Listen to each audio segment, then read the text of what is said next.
चाहिँ समोसाको किमा हो, समोसामा राख्ने किमा हो। त्यसपछि हामीले यसरी बेलेर चाहिँ पहिला एक ठाउँमा राखेछौँ।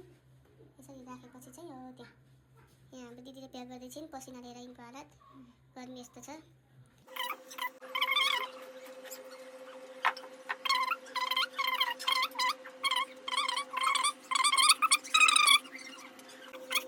गाइज समोसाको आधालाई मैले चाहिँ आफ्नै हो भिडियो आफै गर्न मिलेन कि गाइज, त्यही भएर यहाँ यसरी राखेको मात्रै गराउँदैछु गाइज। यो चाहिँ म हो पकाउन लगाएको गाइज। अब यसरी मैले तेल राखेँ विचार गर्न सक्छौँ। यसरी ल तेल खरेको मात्रामा छ, त्यहाँबाट यसरी समोसा लिएँ मैले। समोसालाई यसरी राखेँ, त्यसपछि अलि पर सारेँ कि तेलमा अलि मजाले।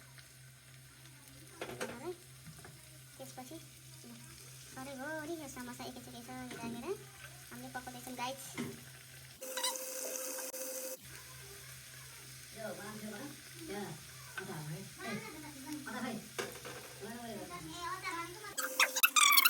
मात्रै जानेको रे हेर्न आउनुपर्छ कतिको बनाऊ के गर्नु भनेर।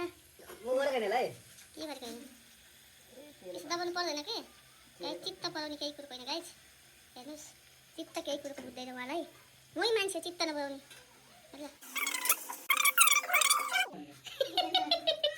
पसिनाले नुनिलो हुन्छ अरे समोसा गाइज, कोले खाने हो।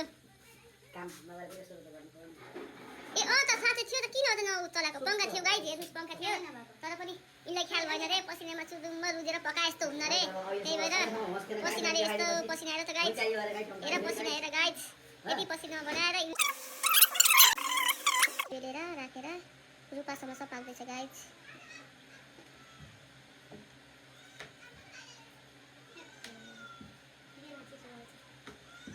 बेल्ला चिसो भएर बेल्ला अलिक गाह्रो भयो गाइज रुपा समोसालाई।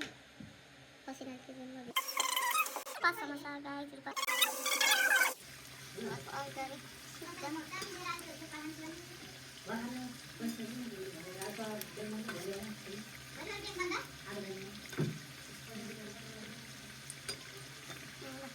यस्तो भयो गाइज समोसा, रुपा समोसा हो गाइज। यो रुपा समोसा कस्तो भएको छ प्लिज कमेन्ट गाइज।